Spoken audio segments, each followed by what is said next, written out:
Welcome to Mindleapic, your channel for soothing, sleep-inducing explorations into the quiet corners of history. Today, we delve into the boring history of the Colosseum in Rome. What happened to its missing half and more? Settle in, relax, and let the calm facts wash over you like a gentle wave. If this peaceful narrative helps you unwind, please like this video, subscribe to Mindleapic for more tranquil tales, and leave a comment with your thoughts on ancient wonders. Let us begin at the very start, in the heart of ancient Rome, where the story of the Colosseum slowly unfolds. The Colosseum, also known as the Flavian Amphitheater, stands as a massive stone structure in the center of Rome, Italy. It was built long ago, during the time of the Roman Empire, when emperors ruled vast lands and people gathered for grand spectacles. Imagine the city of Rome in the 1st century AD, bustling with merchants, soldiers, and citizens from all corners of the known world. The streets were paved with stone, aqueducts carried fresh water, and temples dotted the hills. It was in this era that Emperor Vespasian decided to create something enormous, something that would entertain the masses and show the power of Rome. Vespasian came to power after a period of chaos known as the Year of the Four Emperors in 69 AD. He was the founder of the Flavian dynasty, and he wanted to leave a lasting mark. Before the Colosseum, the site was occupied by a large artificial lake that was part of Emperor Nero's lavish palace, the Domus Aurea. Nero had been a controversial ruler, known for his extravagance, and after his death, Vespasian chose to reclaim that land for the people. He drained the lake and began construction on the amphitheater in 72 AD. The work was funded partly by the spoils from the Roman siege of Jerusalem in 70 AD, where treasures from the Jewish temple were brought back to Rome. This included gold, silver, and other valuables that helped pay for the massive project. The construction itself was a slow, methodical process that took about 8 years to complete the main structure. Thousands of workers, including slaves, laborers, and skilled craftsmen, toiled under the sun. They used simple tools like hammers, chisels, and ropes, along with cranes powered by human or animal strength. The foundation was dug deep into the ground, about 12 meters or 40 feet, to support the weight of the building. Concrete, a Roman invention made from volcanic ash, lime, and aggregate, was poured into wooden forms to create the base. This concrete was strong and allowed for large-scale building without needing massive stones everywhere. On top of the foundation rose the walls, made mostly from travertine limestone, quarried from nearby Tivoli. These blocks were huge, some weighing several tons, and they were held together not with mortar in all places, but with iron clamps that locked them securely. The outer facade had 4 levels. The first 3 with arched openings, each level featuring a different style of columns: Doric on the bottom, Ionic in the middle, and Corinthian on the top. The 4th level was a solid wall with small windows and brackets for holding masts that supported a massive awning, called the velarium. This awning, operated by sailors from the Roman Navy, provided shade for the spectators inside. Inside, the arena floor was oval-shaped, measuring about 83 meters by 48 meters, or roughly 272 feet by 157 feet. It was covered with sand to absorb blood and make it easier for gladiators to move. Beneath the floor was a complex network of underground passages and rooms called the hippodrome. Here, animals were kept in cages, gladiators prepared for fights, and machinery like elevators, powered by capstans and pulleys, lifted props, beasts, and fighters up to the arena. The hypogeum was added later, under Emperor Domitian, Vespasian's son, who completed the Colosseum after his father's death in 79 AD.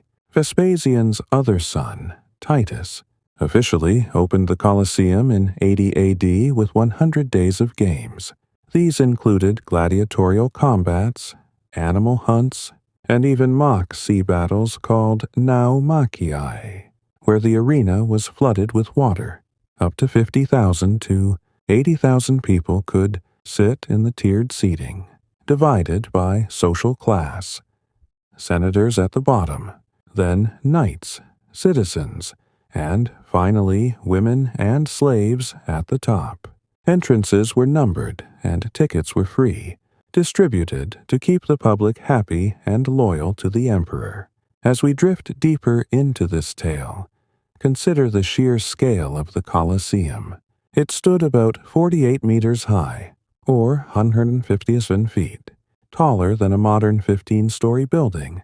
The outer circumference was 545 meters, enclosing an area that could hold multiple football fields. Every detail was planned for durability and spectacle. The arches, 80 on the ground level alone, allowed quick entry and exit to prevent crowds from becoming chaotic. Statues filled the niches, depicting gods, heroes, and emperors, adding to the grandeur. But time moves slowly, and empires rise and fall. The Colosseum hosted events for centuries, but gradually changes came. In the late Roman period, as Christianity spread, gladiatorial games were banned in 404 AD by Emperor Honorius after a monk was killed protesting them.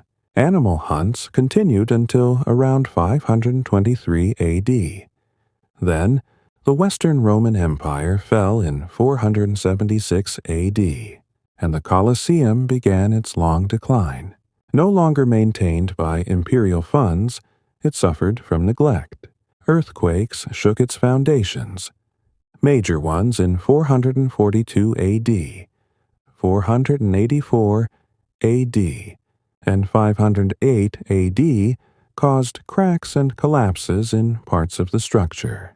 The most devastating earthquake hit in 847 AD, further damaging the walls. But the real transformation came in the Middle Ages. People began to see the Colosseum not as a monument, but as a source of materials. The iron clamps were pried out, leaving thousands of holes in the stones that you can still see today. These clamps were melted down for weapons or tools. The travertine blocks were carted away to build new structures in Rome, like churches and palaces. For example, parts were used in the construction of St. Peter's Basilica in the Vatican during the Renaissance. By the 12th century, the Colosseum had become a fortress for powerful Roman families, like the Frangipani and Annibaldi, who fought for control of the city. They built walls and towers inside the ruins, turning it into a defended compound. Later, in the 13th century, another earthquake in 1224 AD worsened the damage, but the catastrophic event that created the missing half was the Great Earthquake of 1349 AD. This quake, with its epicenter in the Apennine Mountains, struck Rome hard. The southern outer wall collapsed entirely, tumbling down in a heap of rubble. The ground on that side was softer, built over the former Nero's lake bed, making it more vulnerable. After the collapse, the fallen stones were not cleared away, but instead quarried systematically. Popes and nobles authorized the removal of materials for their projects. Pope Nicholas V in the 15th century used stones for the Vatican. Cardinal Riario built his palace with Colosseum marble. Even the steps of St. Peter's Basilica incorporate travertine from the site. This pillaging continued for centuries, stripping away the outer layers and leaving the asymmetrical shape we see today. One side intact with 3 levels of arches. the other reduced to the inner core. As we continue this serene journey, let's ponder the Colosseum's role in later history. In the 18th century, Pope Benedict XIV consecrated it as a sacred site in memory of Christian martyrs who supposedly died there, though historians debate if many executions of Christians actually occurred in the Colosseum specifically. He placed stations of the cross inside and banned further quarrying. This helped preserve what remained. In the 19th century, excavations began under archaeologists like Carlo Fea, who cleared vegetation and debris that had turned the arena into a botanical garden with over 400 plant species. Restoration efforts picked up in the 20th century. Mussolini's regime in the 1930s reconstructed parts for propaganda, but modern conservation uses advanced techniques like laser, cleaning, and structural reinforcements. Today, the Colosseum is a UNESCO World Heritage Site, visited by millions each year. Yet, its missing half reminds us of time's quiet erosion. Earthquakes, human greed, and neglect slowly reshaping a once perfect oval. Now, as the night deepens, let's linger on the details of the construction materials. The travertine came from quarries 20 kilometers away, transported by ox carts and barges along the Tiber River. Each block was cut precisely, with holes for lifting tongs. The concrete mix, or opus cementitium, included pozzolana ash from volcanoes, which made it hydraulic, able to set underwater, useful for the foundations. Bricks faced some inner walls, fired in kilns around Rome. The seating was made of marble for the elite and wood for others, though much has vanished. The velarium awning was canvas, dyed perhaps in colors, stretched over ropes from 240 masts. Sailors from Misenum fleet managed it, climbing high to adjust against wind and sun. Underground, the hypogeum had 32 animal pens, 80 vertical shafts for elevators, and ramps for large beasts like elephants. Gladiators entered, through gates like the Porta, Sena Vivaria for the living and Porta, Libitinaria for the dead. Spectators used vomitoria, wide passages to vomit out crowds quickly. The name Colosseum comes from a colossal statue of Nero nearby, later remodeled as Sol, the sun god, standing 30 meters tall until it disappeared in the Middle Ages. In boring detail, the Colosseum's architecture influenced many later buildings, like modern stadiums with tiered seating and efficient circulation. Its ellipse shape maximized views, with a perimeter of 1,098 feet.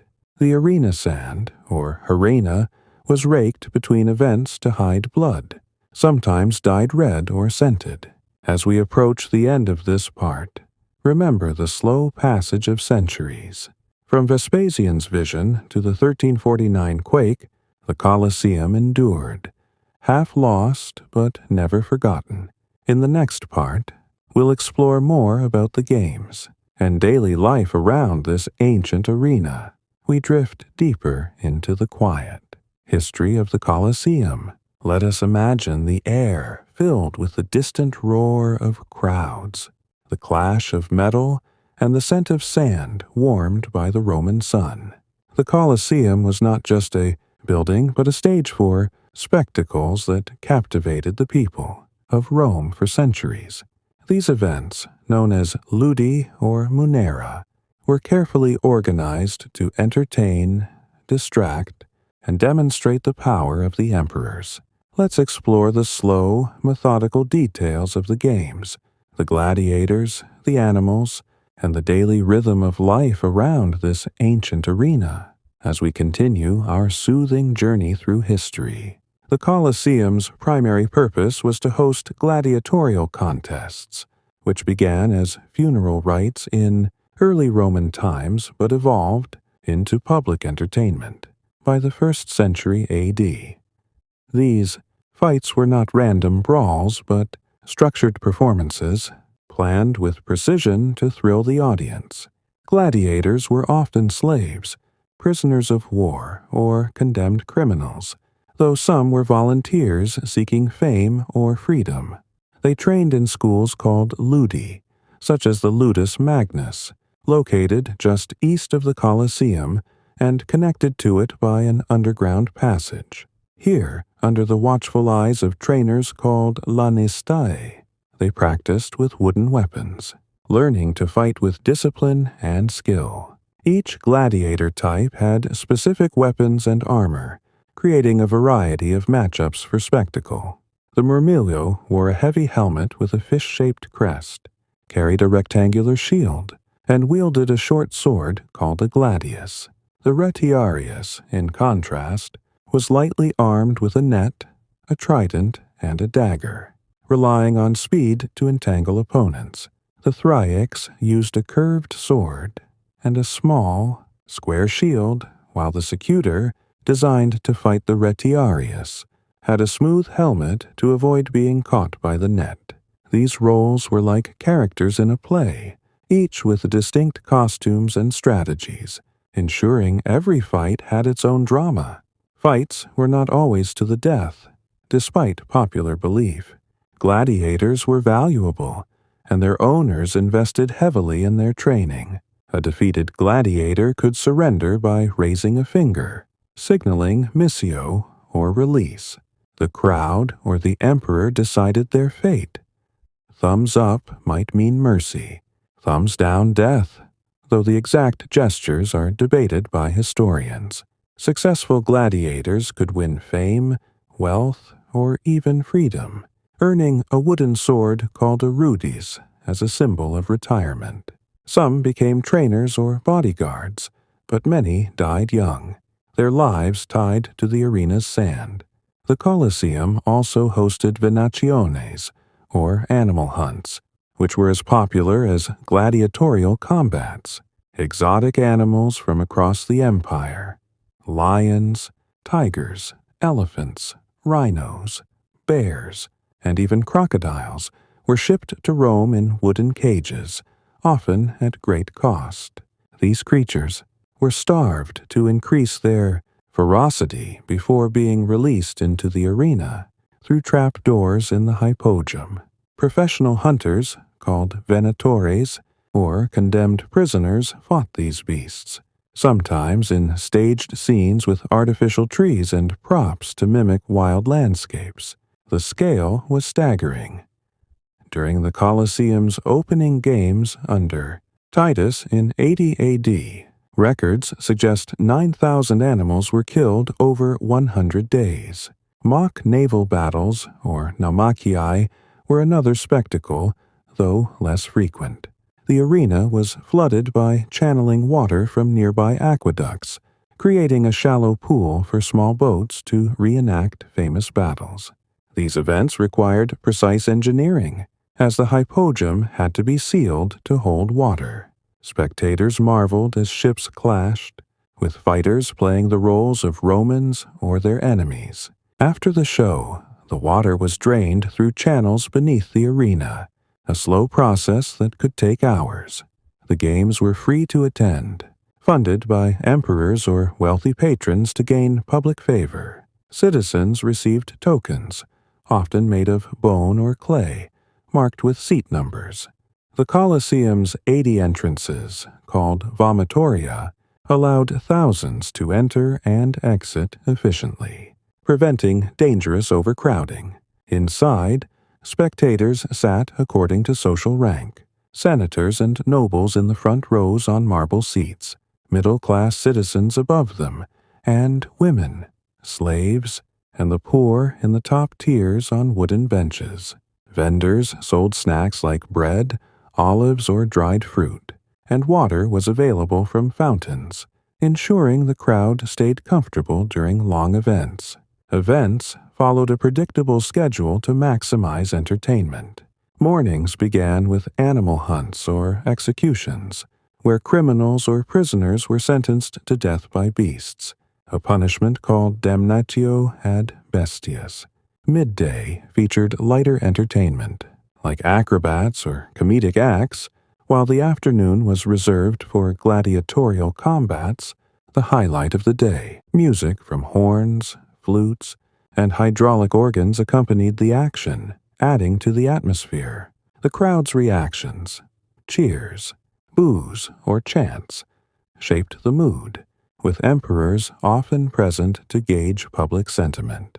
The Colosseum's operations required a vast workforce.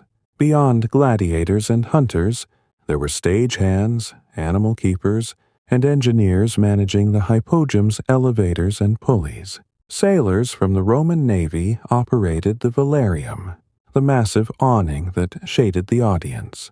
This canvas, likely made of linen or hemp, was supported by ropes and wooden masts anchored to stone brackets on the top level. Adjusting it was a slow task, requiring coordination to block the sun or protect against light rain. The hypogeum itself was a marvel, with 32 animal pens, 80 vertical shafts, and capstans turned by teams of workers to lift heavy loads. Trapdoors in the arena floor, covered with sand, hid these mechanisms, creating surprises for the audience.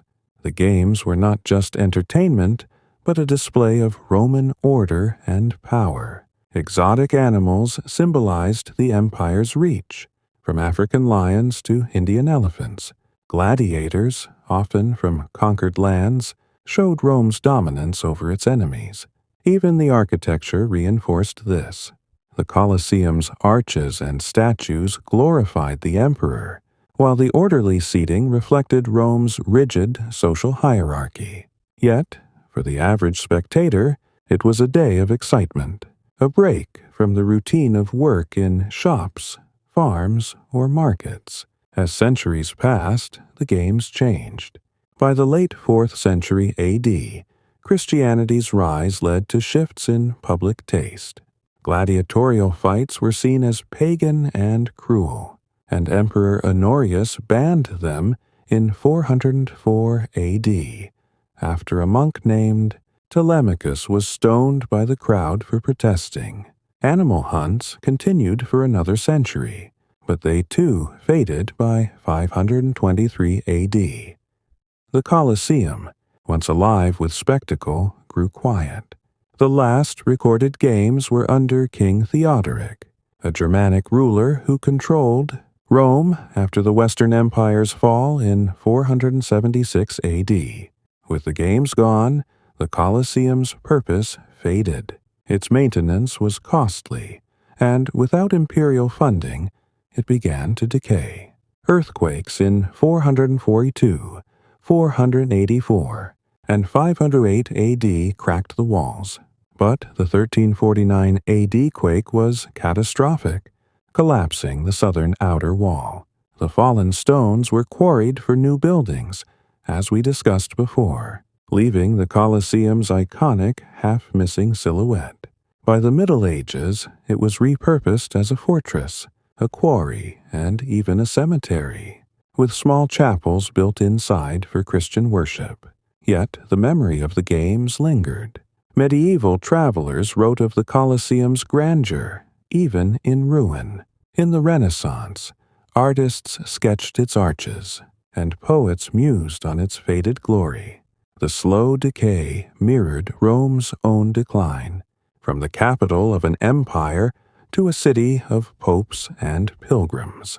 By the 18th century, Pope Benedict XIV declared it a sacred site, halting further destruction. Excavations in the 19th century cleared the overgrown arena, revealing the hypogeum's passages, now open to tourists. Today, the Colosseum stands as a relic of a lost world, its missing half a reminder of time's patient work. The sand that once soaked up blood now hosts footsteps of visitors, and the hypogeum, once hidden, is exposed to the sky.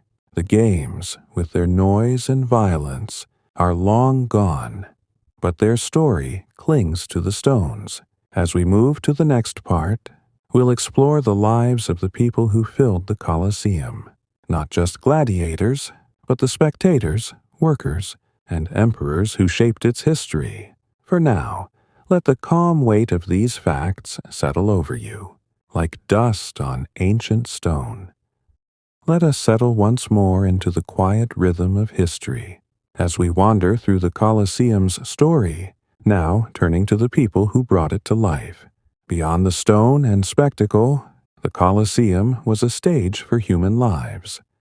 Emperors, gladiators, spectators, workers, and even the unseen hands that kept the arena running. Their stories, woven into the fabric of this ancient structure, reveal the slow pulse of Roman society. Picture the Colosseum not as a ruin, but as it was in its prime, filled with voices, footsteps, and the weight of countless lives crossing paths under its arches.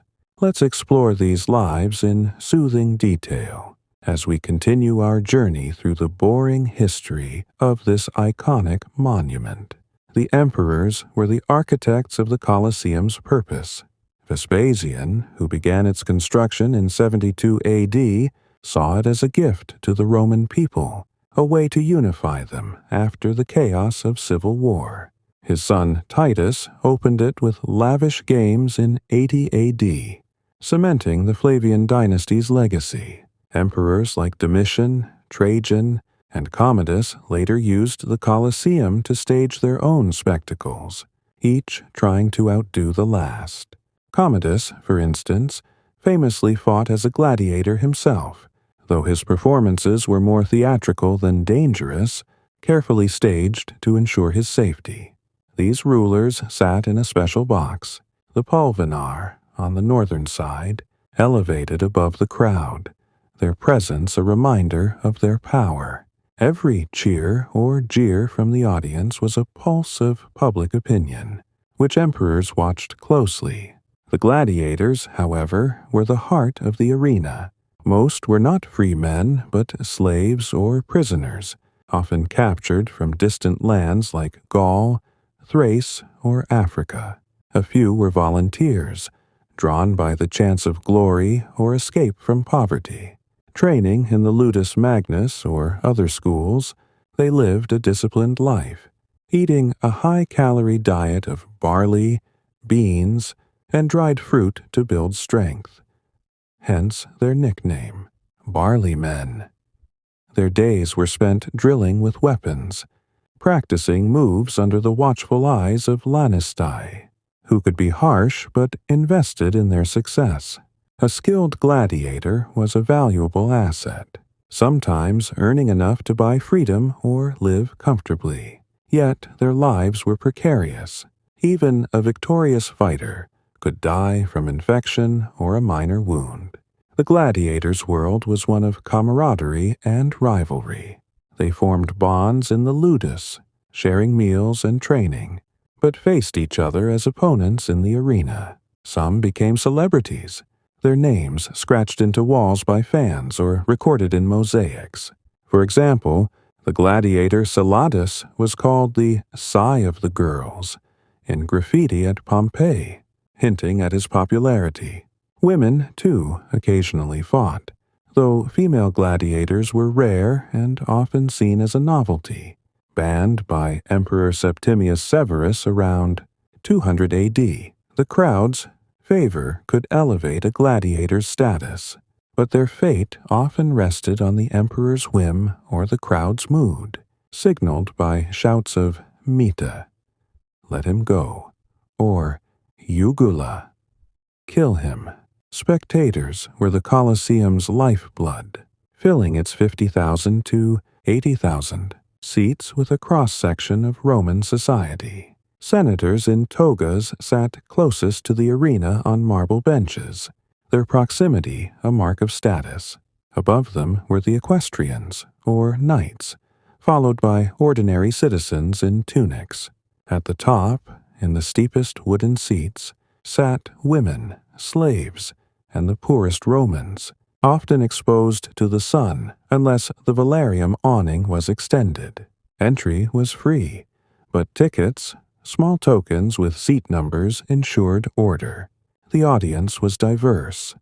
Men and women, rich and poor, Romans and foreigners, all united by the thrill of the games. They brought cushions for comfort, ate snacks sold by vendors, and drank from fountains called laconicum scattered around the Colosseum. The crowd was not passive. They shouted, cheered, and sometimes rioted. Their reactions could sway a gladiator's fate or influence an emperor's decisions. For instance, a popular gladiator might be spared if the crowd roared for mercy. During breaks, they discussed politics, gossiped, or bet on outcomes, as gambling was common. The Colosseum was a social hub where alliances were made and status was displayed. Wealthy patrons might sponsor games to gain favor, while ordinary Romans saw the arena as a rare chance to see their emperor or voice their grievances through chants. Behind the scenes, an army of workers kept the Colosseum running. The hypogeum, the underground network beneath the arena, buzzed with activity. Animal keepers, or bestiari, managed the cages of lions, bears, and leopards, ensuring they were fed just enough to stay aggressive. Stagehands operated the elevators. Simple, platforms lifted by ropes and pulleys, bringing animals or props to the arena floor. These lifts, powered by capstans turned by teams of workers, were a marvel of Roman engineering, requiring precise coordination. Carpenters built temporary sets, like artificial forests for animal hunts, while cleaners raked the sand between events to hide blood or debris. Sailors from the Roman Navy, stationed at Misenum, worked the velarium, climbing masts to adjust the massive awning. This task was slow and deliberate, as the canvas had to be angled against the wind to avoid tearing. Other workers maintained the Colosseum's infrastructure, repairing seats, clearing drainage channels, or restocking water supplies. Slaves performed the most grueling tasks, like hauling animal carcasses or cleaning the hypogeum's damp, dark passages. These workers were invisible to the crowd, but their labor ensured the games ran smoothly. Women played a smaller but notable role. Beyond female gladiators, some women attended as spectators, though they were restricted to the upper tiers. Wealthy women might sponsor games indirectly through their husbands, while lower-class women worked as vendors or cleaners. The Vestal Virgins, a group of priestesses, had reserved seats near the emperor, their presence adding a sacred element to the games. Their attendance was a reminder of Rome's religious traditions, blending the secular spectacle with divine approval. The Colosseum's daily rhythm was predictable yet varied. Gates opened at dawn, and crowds filed through the numbered arches, guided by attendants. Mornings featured animal hunts or executions, with criminals tied to posts or thrown to beasts. Midday brought lighter acts, acrobats, jugglers, or trained animals performing tricks. The afternoon was reserved for gladiators, the main event, with music from horns and organs setting the mood. Games could last days or weeks, especially during festivals like Saturnalia or imperial celebrations. The emperor's presence, marked by a purple canopy over his box, added formality, while his absence left the crowd freer to express themselves. Life around the Colosseum extended beyond the arena. Nearby, the Ludus Magnus housed gladiators, its training courtyard visible to curious onlookers. Taverns and shops lined the streets, selling food, souvenirs like clay figurines of gladiators, or betting slips. Priests offered blessings, and astrologers read omens for fighters. The area was a microcosm of Rome, noisy and vibrant, with the Colosseum as its heart. Even at night, when the arena was empty, guards patrolled to prevent theft of materials or vandalism. As the Roman Empire declined, so did the Colosseum's vitality. After gladiatorial fights were banned in 404 AD, the arena hosted fewer events. The fall of the Western Empire in 476 AD left it without imperial support, and earthquakes began to take their toll. By the Middle Ages, the people who once filled its seats were gone, replaced by medieval families using the ruins as a fortress or quarry. The vibrant crowds faded into memory, their shouts silenced by time. Yet the Colosseum's human stories endure. Excavations have uncovered artifacts like gladiator helmets, bone tokens, and animal bones, hinting at the lives that passed through. Graffiti from spectators, etched into stone, preserves their fleeting thoughts. Praises for fighters, curses for rivals, or simple names. Today, tourists walk the same paths, their footsteps echoing where Romans once stood, a quiet reminder of the Colosseum's lasting pull. As we drift toward the next part, we'll explore the Colosseum's architecture in greater depth, examining the engineering feats and materials that made it a wonder of the ancient world.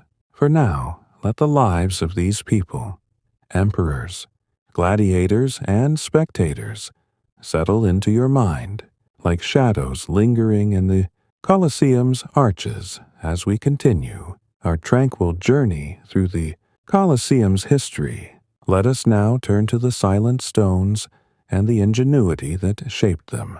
The Colosseum, or Flavian Amphitheater, is not just a monument to spectacle but a testament to Roman engineering and architectural precision. Its massive arches, intricate underground systems, and durable materials were crafted with a patience that speaks to us across centuries. Imagine the slow, deliberate work of thousands, stacking stone upon stone, designing a structure to hold tens of thousands of spectators. In this part, we explore the boring yet fascinating details of how the Colosseum was built, its design principles, and the innovations that made it a marvel of the ancient world. The Colosseum's construction began in 72 AD under Emperor Vespasian, on a site once occupied by Nero's artificial lake. The first task was to drain this lake, a slow process requiring channels to redirect water into the Tiber River. The ground, soft and marshy from the lakebed, posed a challenge. To support the Colosseum's immense weight, workers dug a foundation 12 meters deep, about 40 feet, removing tons of earth with shovels and baskets. This foundation was filled with Roman concrete, a mixture of volcanic ash, pozzolana, lime, and aggregate like broken stones or bricks. This concrete was revolutionary, as pozzolana allowed it to set even in wet conditions, creating a stable base on the uneven terrain. Above the foundation rose the Colosseum's walls, primarily built from travertine limestone quarried in Tivoli, 20 kilometers from Rome. Travertine, a pale, durable stone, was chosen for its strength and beauty. Workers cut blocks weighing up to several tons, transporting them by ox carts and barges along the Tiber. These blocks were lifted into place using cranes powered by human or animal labor, with ropes and pulleys guiding them. Unlike modern construction, no mortar was used in many parts. Instead, iron clamps held the stones together, slotted into holes carved with precision. These clamps, numbering in the thousands, were later removed during the Middle Ages for their metal, leaving the pockmarked facade we see today. The Colosseum's design is an ellipse, measuring 189 meters long and 156 meters wide, with a perimeter of 545 meters. Its height reached 48 meters, or about 157 feet, equivalent to a 15-story building. The outer facade had 4 levels. The first 3 featured 80 arches each, framed by half columns in different architectural orders. Doric on the ground, Ionic on the second, and Corinthian on the third. The fourth level was a solid wall with small square windows and 240 brackets for masts that supported the velarium, a massive awning. This awning, likely made of linen or hemp, was operated by sailors from the Roman navy, who adjusted it to shield spectators from sun or light rain. The system required careful coordination, as the canvas spanned much of the arena and had to resist wind. The interior was equally sophisticated. The arena floor, oval and measuring 83 by 48 meters, was covered with sand, harena, to absorb blood and provide traction. Beneath it lay the hypogum, a two-level underground complex added under Emperor Domitian. This network of tunnels, chambers, and corridors housed animals, gladiators, and equipment. It included 32 pens for animals, 80 vertical shafts for elevators, and ramps for large beasts like elephants or rhinos. The elevators, simple wooden platforms, were raised by capstans, large winches turned by teams of workers or slaves. These mechanisms allowed animals or fighters to appear suddenly through trapdoors, creating dramatic effects for the audience.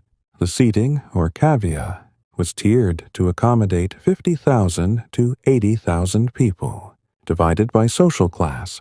Senators sat on marble benches near the arena, followed by knights, citizens, and, at the top, women and slaves on wooden seats. The seats were supported by concrete vaults, a Roman innovation that distributed weight efficiently. These vaults, made by pouring concrete over wooden molds, created a lightweight yet strong structure. The Colosseum had 80 numbered entrances, or vomitoria, allowing crowds to enter and exit. Quickly, some estimate the arena could empty in under 10 minutes. This design influenced modern stadiums, where efficient crowd flow remains critical. Water management was another feat. The Colosseum had a drainage system to handle rainwater, or the water used in naumachii, the mock naval battles. Channels beneath the arena directed water to sewers connected to the Cloaca Maxima, Rome's main drainage system. Fountains, or laconicum, provided drinking water for spectators, fed by aqueducts like the Aqua Claudia. The arena could also be flooded for naval displays, with temporary seals preventing leaks into the hypogum. This required precise engineering, as the concrete had to withstand water pressure without eroding. The materials used reflect Rome's resourcefulness. Beyond travertine, the Colosseum incorporated tufa, a softer volcanic stone for inner walls, and brick for smaller structures like staircases. Marble, quarried from Carrara or imported from Greece, clad parts of the interior, especially the senators' seats and decorative elements. Statues of gods, emperors, and heroes filled the arches, though most were looted or melted down over time. The sand on the arena floor was sourced locally, sometimes dyed or scented for effect, and raked between events to maintain a clean surface. The Colosseum's durability came from its modular design. The arches and vaults distributed weight evenly, reducing stress on the structure. This allowed it to withstand centuries of use, though earthquakes in 442, 484, 508, and especially 1349 AD caused significant damage.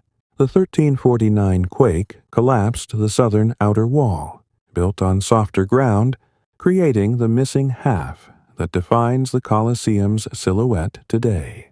The iron clamps' removal in the Middle Ages further weakened the structure, as stones were pried loose for reuse in churches, palaces, and bridges across Rome. The Colosseum's influence on architecture is profound. Its use of arches and vaults inspired Roman buildings like the Pantheon, and later structures like Renaissance cathedrals. The elliptical shape maximized sightlines, ensuring every spectator had a view of the arena. The tiered seating and numbered entrances set a standard for public venues, seen in modern amphitheaters and stadiums. Even the Valerium's concept lives on in retractable stadium roofs, though now powered by electricity rather than sailors. As the Roman Empire faded, the Colosseum's engineering faced new challenges. Without maintenance, cracks widened, and vegetation took root in the stonework. By the 12th century, it was a fortress for noble families, with makeshift walls blocking arches. In the Renaissance, architects studied its ruins, sketching its proportions to inform their designs. In the 19th century, excavations cleared the hypogeum, revealing its engineering to modern eyes. Today, restoration efforts use lasers to clean stones and steel braces to stabilize walls, preserving what remains. The Colosseum's construction was a slow triumph of human effort. From the quarries of Tivoli to the hands shaping concrete, every detail was deliberate. The workers, slaves, freedmen, and engineers left no signatures, but their labor endures in the stones. As we drift toward the next part, we'll explore the Colosseum's role in Roman culture and religion, from pagan spectacles to its transformation into a Christian site. For now, let the quiet precision of Roman engineering settle over you, like the weight of travertine under a Roman skies. We drift further into the serene depths of the Colosseum's history. Let us now explore its place in the cultural and religious fabric of ancient Rome. The Colosseum was more than a venue for entertainment. It was a mirror reflecting the values, beliefs, and social order of a vast empire. Its games, rituals, and evolving role over centuries reveal how Romans saw themselves and their gods, and how those views shifted as the world around them changed. Picture the Colosseum filled with the hum of anticipation, the scent of incense, and the weight of tradition, as we unravel the boring yet captivating details of its cultural and religious significance. In ancient Rome, public spectacles like those in the Colosseum were deeply tied to civic life. The games, or ludi, were not just entertainment but a form of social control, often called bread and circuses by the poet Juvenal. Emperors provided free food and shows to keep the masses content, diverting attention from political or economic troubles. The Colosseum's events were carefully staged to reinforce Roman ideals: strength, discipline, and imperial dominance. Gladiatorial fights showcased courage and martial skill, while animal hunts displayed Rome's mastery over nature, with exotic beasts from Africa and Asia, symbolizing the empire's far-reaching power. The Colosseum was a stage for Roman social hierarchy. Seating was strictly organized. Senators and nobles occupied the front rows, their marble seats engraved with names to reserve spots. Above them sat the equestrian class, then male citizens, and finally women, slaves, and foreigners in the upper tiers. This arrangement mirrored Rome's rigid class structure, ensuring everyone knew their place. The emperor's box, the pulvinar, was a focal point, elevated and adorned with purple drapes, signaling his near-divine status. His presence, or absence, shaped the crowd's mood, as spectators might chant praises or grievances, knowing he was watching.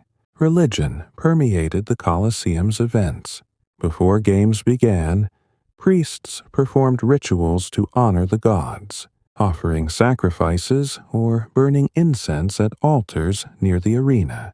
The Vestal Virgins, a group of 6 priestesses dedicated to Vesta, goddess of the hearth, had reserved seats near the emperor, their white robes and veiled heads marking their sacred role. Their attendance lent divine approval to the games, linking spectacle to Rome's religious traditions. Statues of gods like Jupiter, Mars, or Victory stood in the Colosseum's arches, and gladiators often swore oaths to deities before fights, seeking protection or favor. The games themselves had religious undertones. Gladiatorial contests originated as funeral rites, where blood was spilled to honor the dead, a practice rooted in Etruscan traditions adopted by Rome.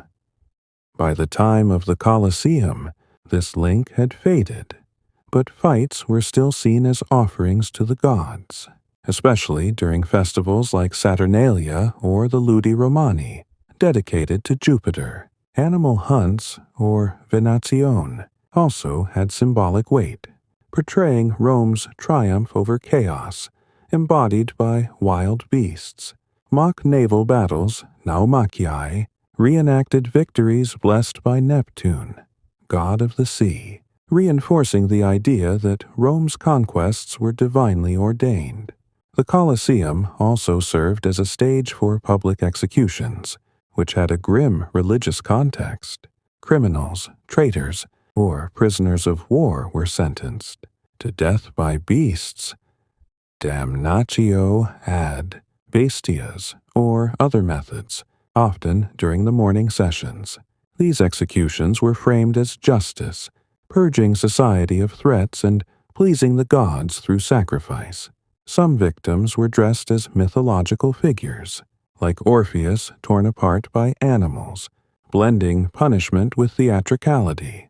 For Romans, these deaths reinforced the state's authority and the consequences of defying it. As Christianity spread in the 3rd and 4th centuries A.D., the Colosseum's religious role began to shift.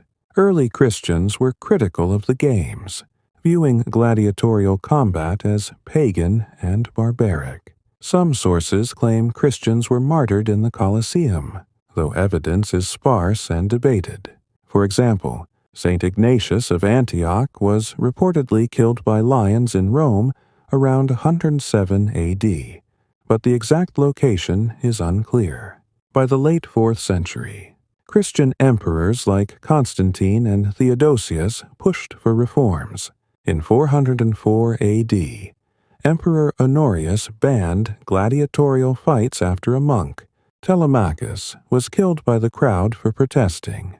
Animal hunts continued until around 523 AD, but the Colosseum's role as a pagan spectacle waned.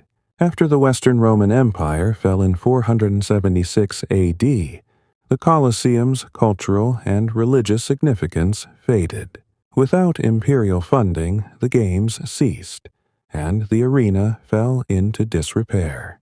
Earthquakes, including the devastating 1349 AD quake that collapsed the southern wall, further eroded its grandeur. In the Middle Ages, the Colosseum was repurposed as a Christian site. Small chapels were built inside, and by the 12th century it housed a cemetery. The Frangipani and Annibaldi families, who used it as a fortress, added religious spaces, reflecting the shift from pagan to Christian Rome. In the 18th century, Pope Benedict XIII formalized the Colosseum's Christian identity. He declared it a sacred site to honor Christian martyrs. Though historical evidence for widespread martyrdom there is thin, he installed Stations of the Cross within the arena and banned further quarrying of its stones, halting centuries of looting that had stripped away marble and travertine for churches and palaces. This consecration marked a turning point, preserving the Colosseum as a symbol of Christian endurance rather than Roman spectacle. Culturally, the Colosseum remained a touchstone even in ruin. Medieval pilgrims and travelers, like the English monk Bede, described its faded majesty in writings, calling it a wonder of the world. In the Renaissance, artists like Michelangelo studied its arches, drawing inspiration for their own works. Poets like Dante referenced it as a symbol of human ambition and decay. By the 19th century, Romantic writers like Lord Byron waxed poetic about its ruined grandeur, seeing it as a metaphor for the fall of empires. The Colosseum's influence extended to Roman festivals and daily life. During games, the surrounding streets buzzed with activity. Vendors sold food, souvenirs like gladiator figurines or betting tokens, taverns near the Colosseum, like those excavated near the Ludus Magnus, served wine and bread to spectators and workers. Religious processions often passed by, with priests carrying sacred relics or statues. The Colosseum was a hub where religion, culture, and commerce intersected, tying the city together. Even the Colosseum's design had cultural significance. Its arches, columns, and statues reflected Roman ideals of order and beauty. The Doric, Ionic, and Corinthian orders on its facade were a nod to Greek architecture, showing Rome's cultural superiority by adopting and adapting foreign styles.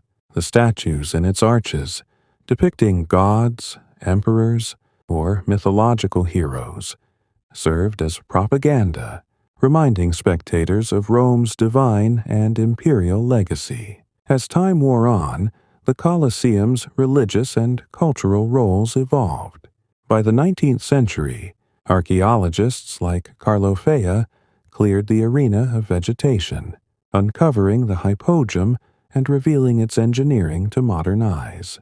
Today, it is a UNESCO World Heritage Site, drawing millions who walk its corridors, unaware of the rituals and beliefs that once filled its air.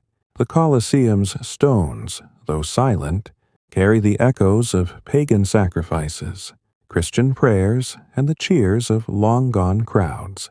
As we move toward the next part, we will delve into the Colosseum's decline and transformation in the Middle Ages, from a crumbling arena to a fortress, quarry, and sacred site. For now, let the slow rhythm of Rome's cultural and religious life settle over you, like the faint scent of incense, lingering in the Colosseum's arches as we drift deeper into the tranquil layers of the Colosseum's history. Let us now turn to its slow decline and transformation. During the Middle Ages, once the vibrant heart of Roman spectacle, the Colosseum gradually fell silent as the Western Roman Empire crumbled, giving way to new uses and meanings. Earthquakes, neglect, and human hands reshaped it, turning the grand arena into a fortress, a quarry, and even a sacred site. Picture its weathered stones standing quietly under medieval skies, repurposed by a changing world. In this part, we explore the boring yet intricate details of how the Colosseum weathered the centuries. After Rome's fall, its slow decay, and its adaptation to a new era. The Western Roman Empire's collapse in 476 AD marked a turning point for the Colosseum. Without imperial funding, the costly games ceased, and maintenance dwindled. The last recorded event, an animal hunt, took place around 523 AD under Theodoric, the Ostrogothic king who ruled Italy, as Rome's population shrank from over 1 million in its imperial peak to under 50,000. By the 6th century, the Colosseum lost its purpose. The city itself became a shadow of its former glory, with aqueducts broken, temples abandoned, and public buildings left to decay. The Colosseum, once alive with crowds, stood empty, its arches gathering dust and moss.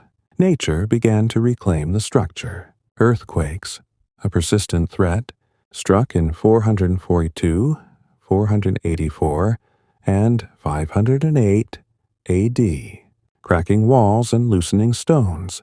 The most catastrophic quake hit in 1349 AD, centered in the Apennine Mountains.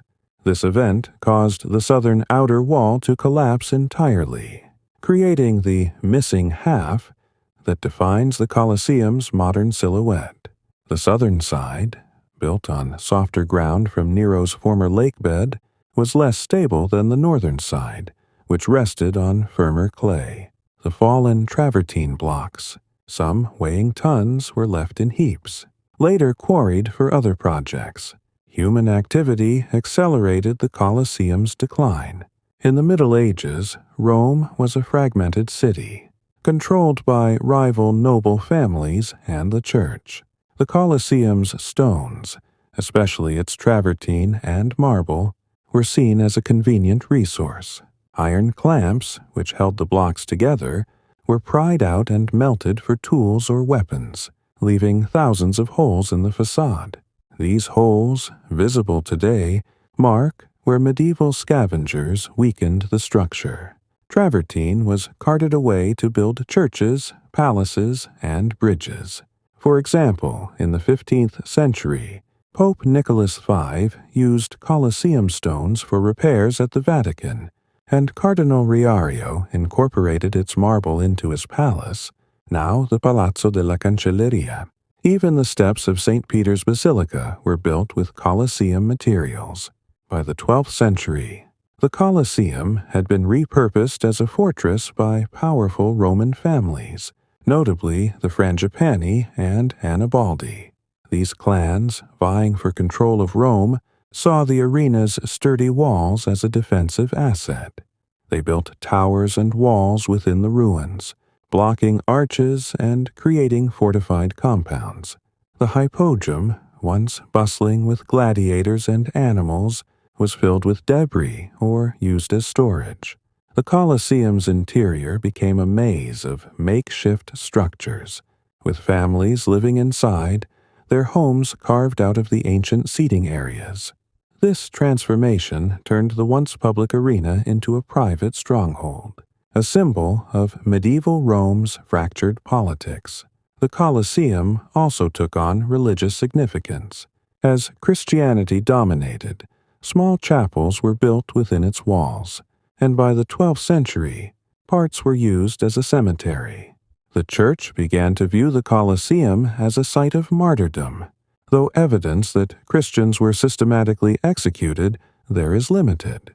Stories of martyrs like St. Ignatius, killed by lions in Rome, were associated with the Colosseum, but historians debate whether these executions occurred there or in other venues, like the Circus Maximus.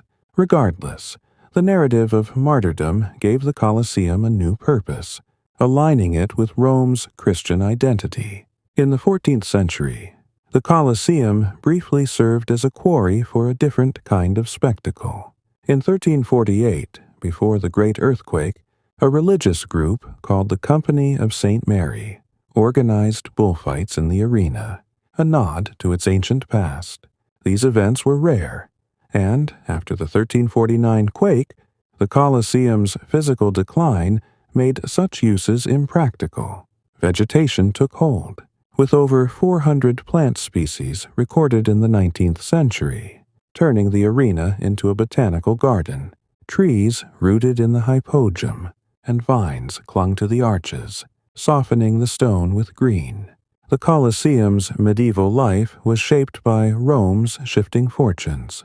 The city was no longer the capital of an empire, but a pilgrimage destination. With the Pope wielding growing influence, the Colosseum, though damaged, remained a landmark. Medieval travelers, like the monk Bede or the poet Petrarch, wrote of its grandeur, even in ruin. Petrarch, in the 14th century, described it as a noble wreck, marveling at its size while mourning its decay. These accounts kept the Colosseum alive in European imagination, a relic of a lost world. By the 16th century, the Renaissance sparked renewed interest. Architects like Michelangelo and Palladio studied the Colosseum's arches and proportions, drawing inspiration for their own designs. Its Doric, Ionic, and Corinthian columns influenced Renaissance and Baroque buildings across Europe. Meanwhile, the Church continued to repurpose it. In the 18th century, Pope Benedict XIV declared the Colosseum a sacred site, consecrating it to Christian martyrs. He installed stations of the cross within the arena and banned further quarrying, a crucial step in preserving what remained. Crosses and shrines were erected, and annual passion plays were held, reinforcing its Christian identity. The Colosseum's medieval transformation was not just physical but cultural. It went from a symbol of imperial power to a contested space, fortress, quarry, cemetery, and sacred ground. Its stones were scattered across Rome, embedded in churches like San Clemente or bridges like the Ponte Sisto. Yet its core endured, a testament to Roman engineering. By the 19th century, archaeologists began clearing debris, uncovering the hypogeum and sparking modern interest in preservation. The Colosseum's medieval scars, including its missing southern wall, tell a story of adaptation, where a monument to spectacle became a canvas for survival. Today, the Colosseum stands as a UNESCO World Heritage Site, its medieval history visible in its uneven silhouette and pockmarked stones. Visitors walk where noble families once fortified their homes, where chapels stood, and where plants grew wild. The arena's quiet resilience speaks to its ability to endure, even as its original purpose faded into memory. As we drift toward the next part, we will explore the Colosseum's rediscovery and restoration from the Renaissance to the modern era, tracing how it became a global symbol of history and heritage. For now, let the slow decay of the Middle Ages settle over you, like moss creeping across ancient travertine. As we glide further into the serene layers of the Colosseum's history, let us now explore its rediscovery and restoration, a period when the ancient arena was reclaimed from ruin and reshaped as a symbol of heritage. From the Renaissance to the modern era, the Colosseum transitioned from a neglected relic to a global icon, studied by artists, preserved by archaeologists, and visited by millions. Picture its weathered arches under the soft light of dawn, slowly revealed through centuries of effort to uncover its past.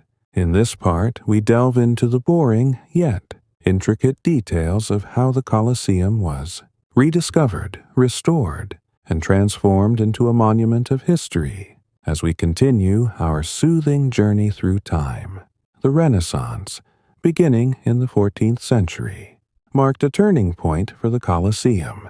As Europe rediscovered classical antiquity, scholars, artists, and architects flocked to Rome to study its ruins.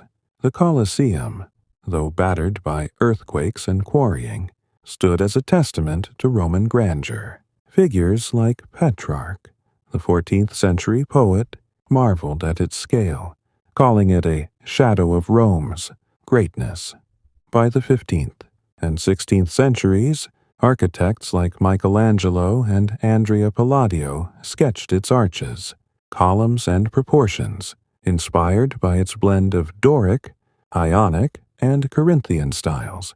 These studies influenced Renaissance architecture, seen in buildings like St. Peter's Basilica and Florence's Palazzo Medici. Yet the Colosseum's physical state remained precarious. Centuries of looting had stripped away marble, travertine, and iron clamps, leaving the structure vulnerable. The 1349 AD earthquake, which collapsed the southern outer wall, had turned the arena into a quarry for Rome's churches and palaces. In the 16th century, for example, Pope Sixtus V considered converting the Colosseum into a wool factory to employ Rome's poor, with housing in the arches and a fountain in the arena. The plan never materialized, but it shows how the Colosseum was seen as a resource rather than a monument. The Church played a dual role during this period.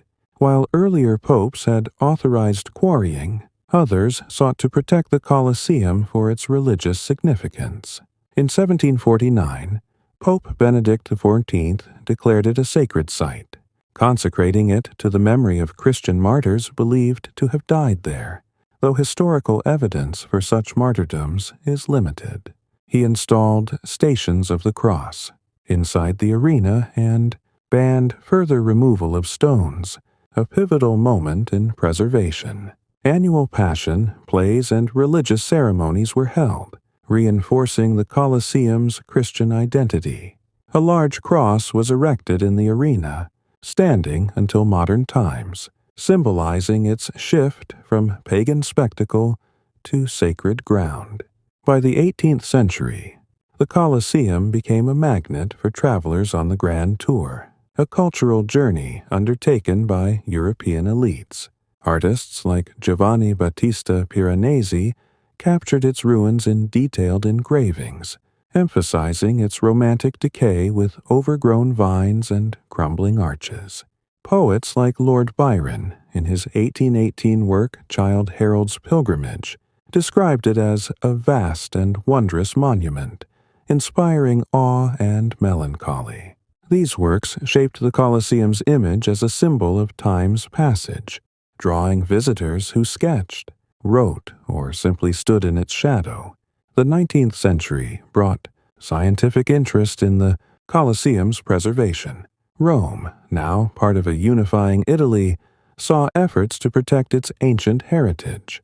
Archaeologist Carlo Fea, in the early 1800s, began clearing debris and vegetation that had turned the arena into a botanical garden with over 400 plant species rooted in the stones. His work uncovered the hypogeum, the underground network of tunnels and chambers, revealing the Colosseum's engineering to modern eyes. Fea's excavations removed centuries of dirt, exposing the arena floor and drainage systems, though some romantic visitors lamented the loss of the wild Colosseum overgrown with greenery. Restoration efforts intensified in the 19th century. In 1807, Pope Pius VII funded repairs to stabilize the structure, particularly the northern facade, which was at risk of collapse. Buttresses were added to support weakened arches, some designed by architect Giuseppe Valadier. These early interventions were crude by modern standards, using brick and mortar to patch gaps, but they prevented further deterioration. In the 1820s, further work reinforced the upper tiers, ensuring the Colosseum could withstand Rome's frequent tremors. The 20th century saw more systematic restoration.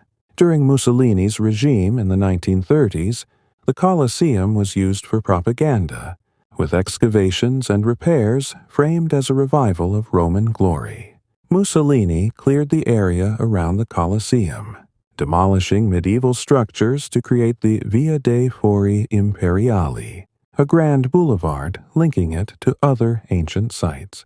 While controversial, these efforts made the Colosseum more accessible and prominent. Archaeologists also uncovered more of the hypogeum, mapping its 32 animal pens, 80 elevator shafts, and drainage channels, which had been buried for centuries. Modern restoration, beginning in the late 20th century, uses advanced techniques. In the 1990s, Italy's government, with private funding, launched major projects to clean and stabilize the Colosseum. Laser technology removed centuries of grime from the travertine, revealing its original pale hue. Steel braces and cables were discreetly added to reinforce arches, replacing older buttresses. The hypogeum was fully excavated, and parts of the arena floor were reconstructed to show how it looked in Roman times. In 2013, a $25 million restoration, funded by the Todd's Fashion Group, began cleaning the facade and repairing cracks, completed in phases by 2016. Today, the Colosseum is a UNESCO World Heritage Site, drawing over 7 million visitors annually. Tourists walk its corridors, peer into the hypogeum, and climb to the upper tiers where Romans once sat. The site is carefully monitored, with sensors tracking structural stability and weather damage. restoration is ongoing, balancing preservation with accessibility. For example, in 2021, plans were announced to rebuild the arena floor with a retractable design, allowing visitors to stand where gladiators fought while protecting the hypogym below. The Colosseum's rediscovery also reshaped its cultural role. Once a fortress, quarry, and sacred site, it became a symbol of Italy's heritage and human history. Films, books, and art have immortalized it. From Hollywood epics like Gladiator to travel guides, its image appears on Italy's 5-cent euro coin, a nod to its enduring significance. Yet its missing half, caused by the 1349 earthquake and centuries of quarrying, remains a visible scar, reminding us of its fragility. The restoration process is slow and meticulous, reflecting the same patience that built the Colosseum. Conservators study each stone, analyzing cracks and erosion. Chemical treatments protect against pollution, a modern threat in Rome's busy air. The Colosseum's travertine, once quarried from Tivoli, is now sourced anew for repairs, ensuring authenticity. The hypogym's drainage channels, still functional, are cleared to prevent flooding, echoing Roman engineering. As we move toward the next part, we will explore the Colosseum's role in modern tourism and its global cultural impact, from its place in popular media to its status as a historical landmark. For now, let the quiet work of restoration settle over you, like the gentle touch of a conservator's brush on ancient stone. As we continue our serene exploration of the Colosseum's history, let us now step into the modern era, where this ancient arena has become a global symbol of heritage and a cornerstone of tourism. No longer a stage for gladiators or a quarry for stones, the Colosseum today draws millions to its weathered arches, its story woven into books, films, and the collective imagination. Picture its silhouette against a modern Roman sunset, bustling with visitors from every corner of the world. As we delve into the boring yet captivating details of its role in tourism, its cultural impact, and its place in the 21st century. The Colosseum's transformation into a tourist landmark began in earnest in the 19th century as Rome became a key stop on the Grand Tour, and later a hub for global travelers. After centuries of neglect, the excavations of archaeologists like Carlo Fea and the restoration efforts of popes and Italian governments made the site accessible. By the 20th century, the Colosseum was recognized as a treasure of human history, named a UNESCO World Heritage Site in 1980 alongside Rome's Historic Center. Today, it attracts over 7 million visitors annually, making it one of the world's most visited monuments, rivaled only by sites like the Great Wall of China or the Pyramids of Giza. Visiting the Colosseum is a carefully managed experience.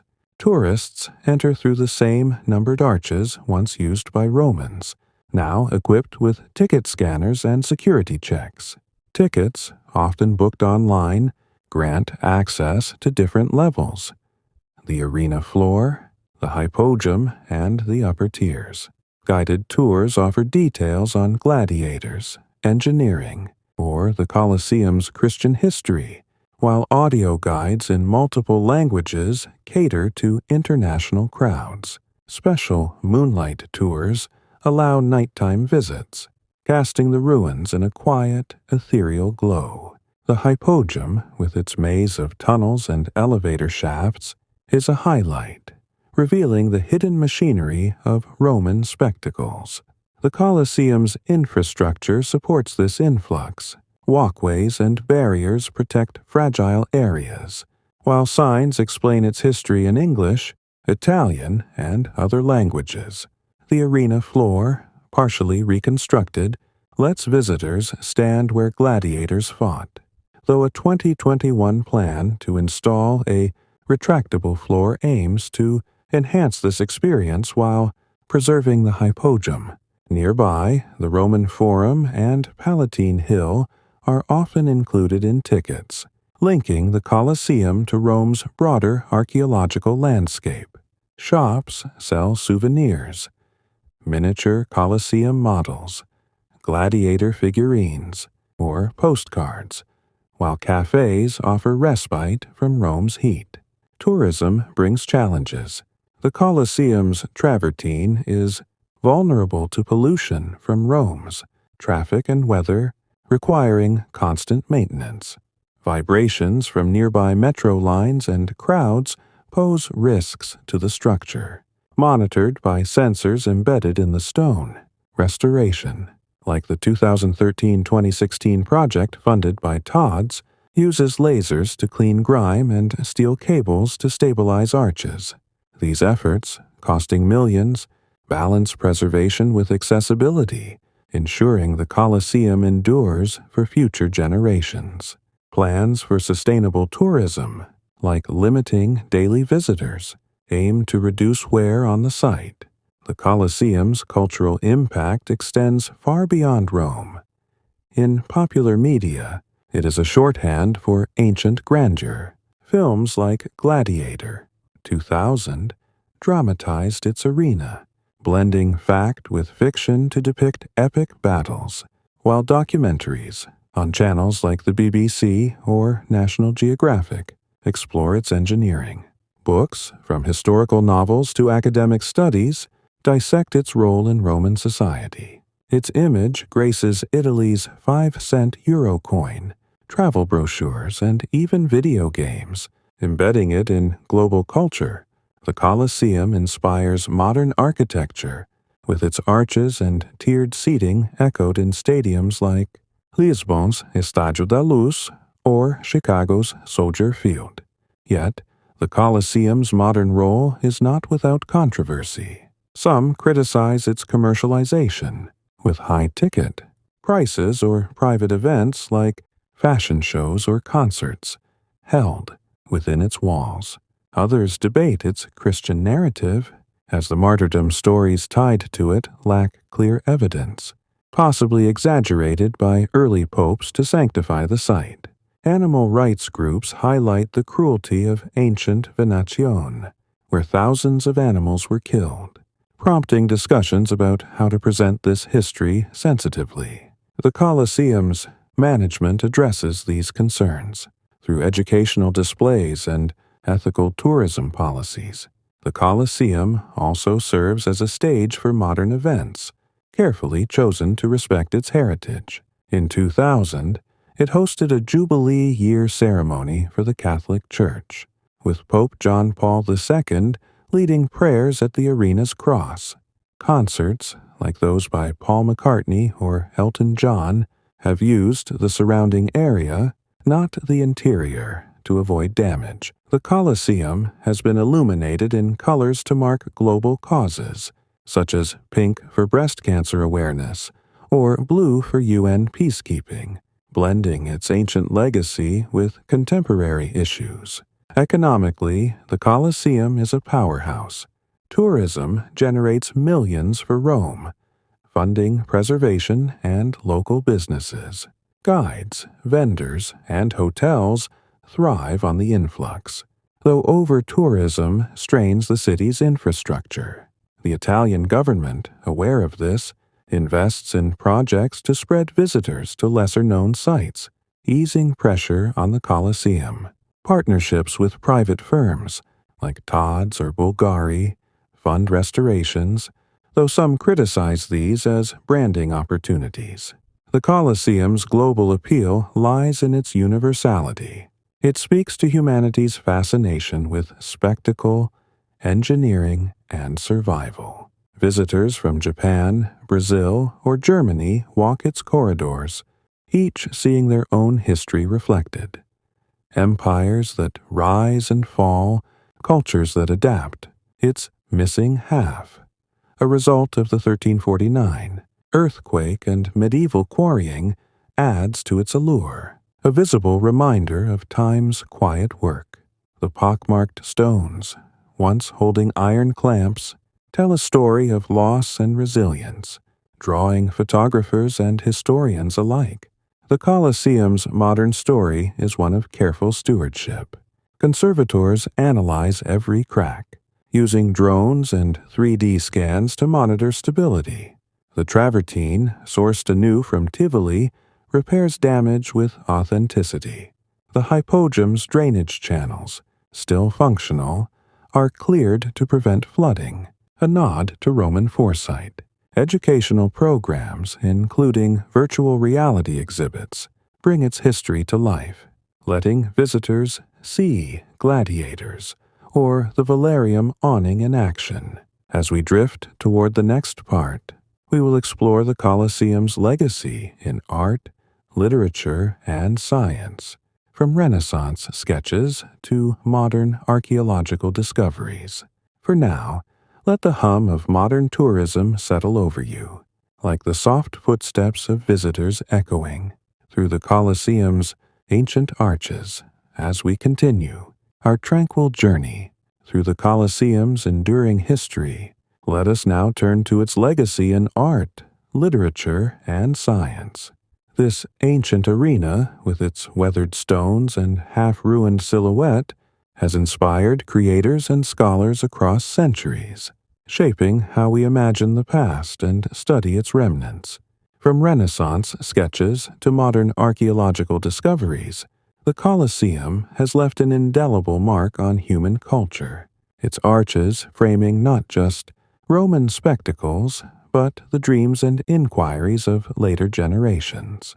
Picture its quiet presence in paintings, poems, and laboratories as we explore the boring yet profound details of its influence in this soothing narrative. In art, the Colosseum has been a muse since the Renaissance. In the 15th century, architects like Filippo Brunelleschi and Leon Battista Alberti studied its structure, marveling at its arches and tiered design. They sketched its facade, noting the sequence of Doric, Ionic, and Corinthian columns, which influenced Renaissance buildings, like the Palazzo, Rucellai in Florence or St. Peter's Basilica in Rome. By the 18th century, the Colosseum became a favorite subject for artists on the Grand Tour. Giovanni Battista, Piranesi's engravings, with their dramatic contrasts of light and shadow, captured its crumbling grandeur, showing vines and shepherds amid the ruins.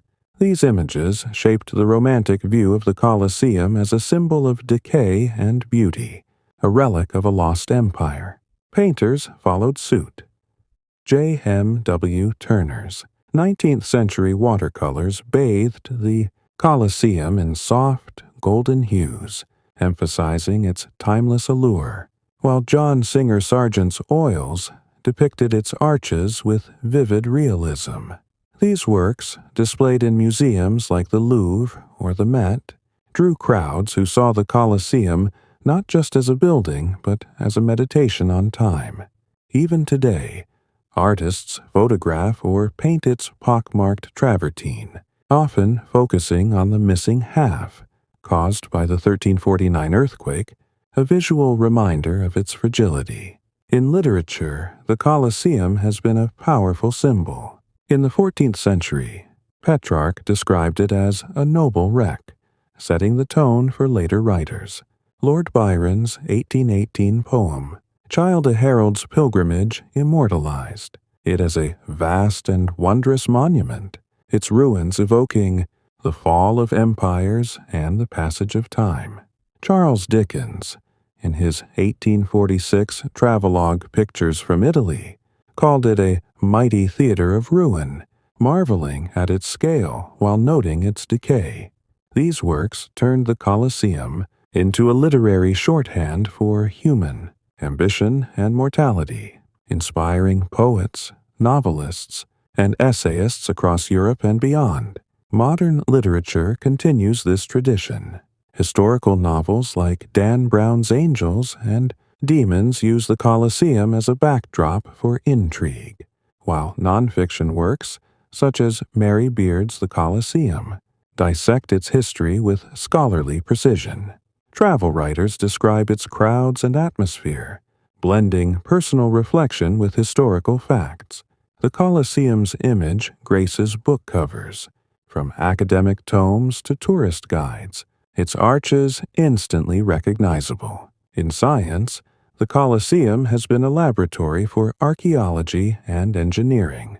Excavations, beginning with Carlo Fea in the early 1800s, uncovered the hypogeum's tunnels, animal pens, and elevator shafts, revealing the complexity of Roman technology. Archaeologists found artifacts, gladiator helmets, bone tickets, animal bones, that offer glimpses into ancient life. In the 20th century, studies of the Colosseum's concrete, made with pozzolana ash, showed why it endured. The ash created a chemical reaction that strengthened the material over time, unlike modern concrete, which can weaken. This discovery has inspired research into sustainable building materials, with scientists analyzing Roman recipes to improve modern construction. The Colosseum's travertine, sourced from Tivoli, has been studied for its durability. Geologists examine its composition, noting how it resists weathering despite centuries of exposure. The iron clamps, though mostly removed, left holes that archaeologists use to map the structure's assembly, revealing Roman precision. Modern tools like 3D scanning and drones have created detailed models of the Colosseum, helping conservators track cracks or erosion. These scans, available online, let scholars and enthusiasts explore the arena virtually, from its arches to its hypogeum. Restoration science has also advanced. Since the 1990s, lasers have cleaned soot and pollution from the travertine, restoring its pale color. Chemical treatments protect against acid rain, a threat in Rome's urban air. Steel cables and braces, hidden within the structure, stabilize weakened arches, replacing 19th century buttresses. The 2013-2016 restoration, funded by Todd's, used these methods to preserve the facade, while a 2021 plan to install a retractable arena floor aims to balance tourism with protection of the hypogeum. Sensors monitor vibrations from Rome's metro and crowds, ensuring the Colosseum's stability. The Colosseum's scientific legacy extends to education. Museums, like Rome's Capitoline Museums, display its artifacts, while virtual reality exhibits let visitors walk through ancient Rome. Universities study its engineering, with courses on Roman architecture citing the Colosseum as a pinnacle of design. Its influence reaches modern stadiums, whose oval shapes and tiered seating echo the arena's layout.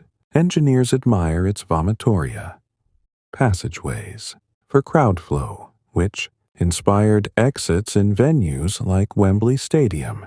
Culturally, the Colosseum's legacy is global. Films like Gladiator, 2000, or Ben-Hur, 1959, dramatize its arena, blending history with spectacle.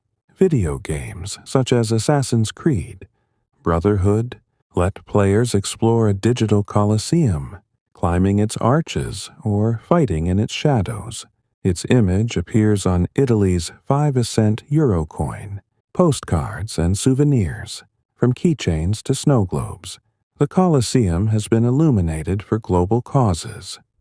Red for persecuted Christians, green for environmental campaigns, tying its ancient stones to modern issues. Yet, the Colosseum's legacy is not without debate. Some question its glorification, given its history of violence and animal cruelty. Others critique its commercialization, with high ticket prices or private events raising concerns about access. Historians debate its Christian martyrdom narrative, as evidence suggests executions may have occurred elsewhere, like the Circus Maximus. These discussions, held in academic journals or public forums, keep the Colosseum's story alive, encouraging reflection on its past and future. As a scientific and cultural artifact, the Colosseum bridges eras. Its stones, scarred by earthquakes and quarrying, tell a story of resilience.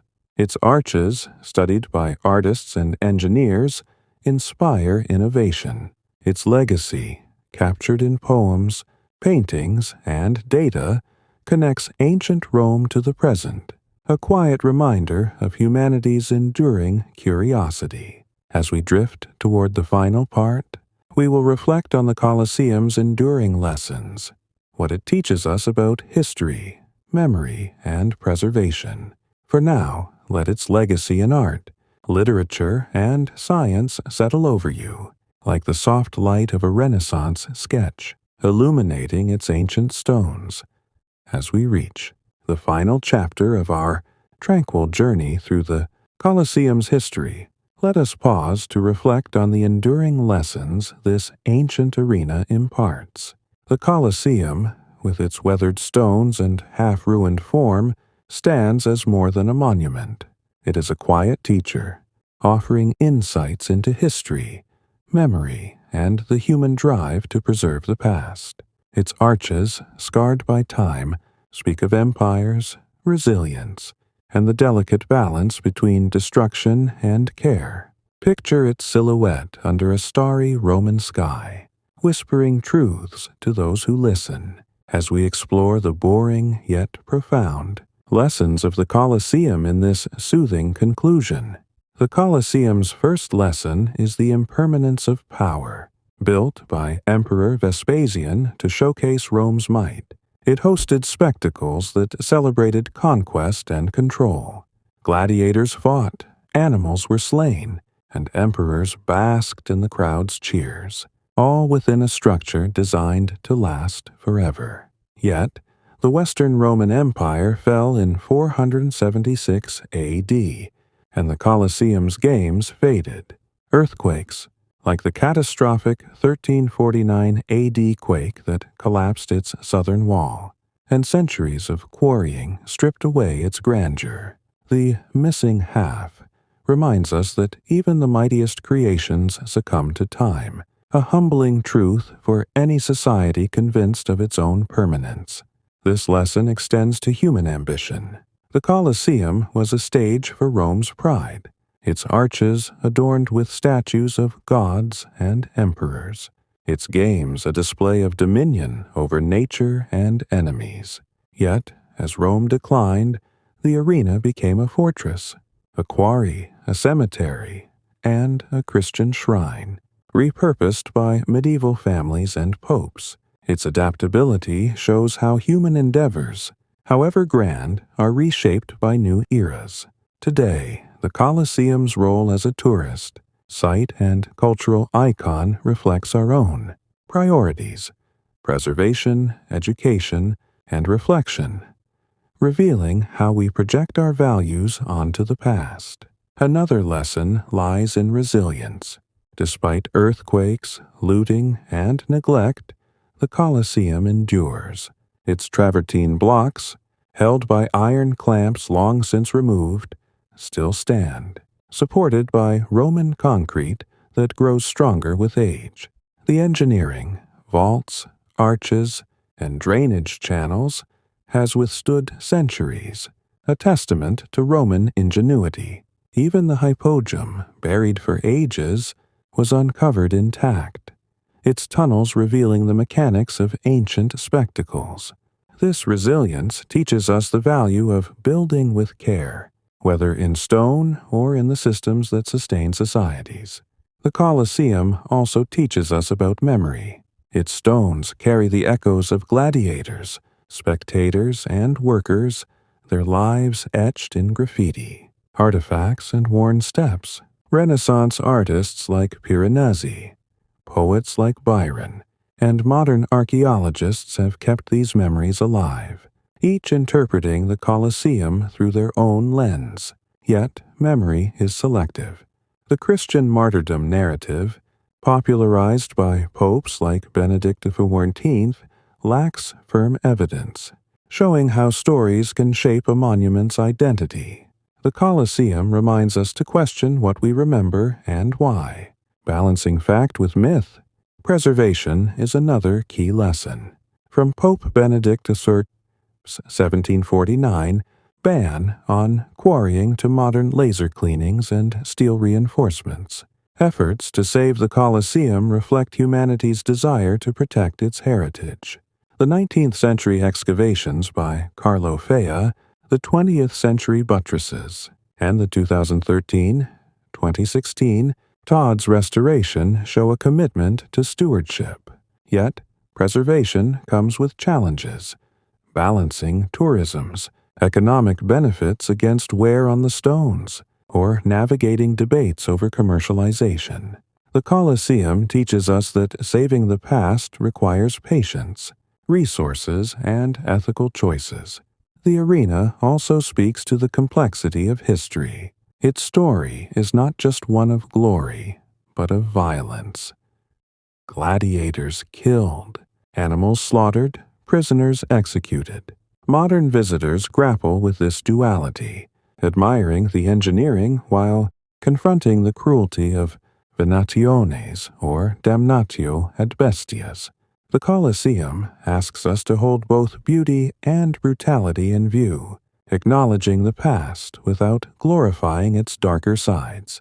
This lesson resonates in how we interpret other historical sites, urging us to approach them with nuance.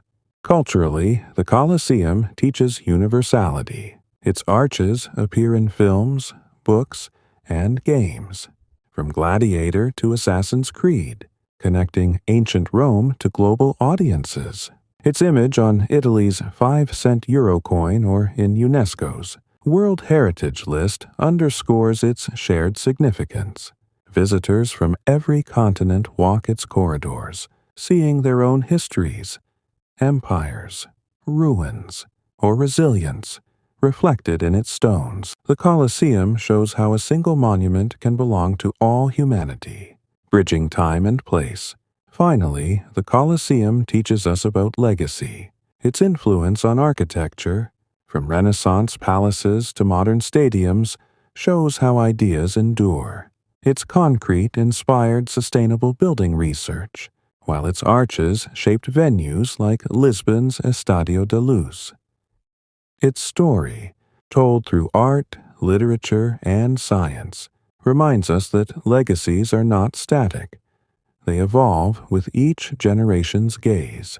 The Colosseum's missing half, a scar from earthquakes and quarrying, is itself a legacy, a visible record of loss and survival. Today, the Colosseum stands as a UNESCO site, its 7 million annual visitors a testament to its pull. Sensors monitor its stability, drones map its cracks, and conservators clean its travertine with care. Plans for a retractable arena floor, announced in 2021, aim to recreate its ancient stage while protecting the hypogum. These efforts reflect a modern lesson. Preservation is an ongoing act, requiring vigilance and respect for what came before. As we conclude this journey, let the Colosseum's lessons settle over you. It teaches us that power fades, resilience endures, and memory is fragile yet vital. It asks us to preserve with care, confront history's complexities, and recognize our shared heritage. The Colosseum, with its broken arches and silent hypogum, is a quiet guide, urging us to listen to the past while building for the future. Let its stones, warmed by centuries of sun, rest in your mind, a gentle reminder of time's slow, unending march.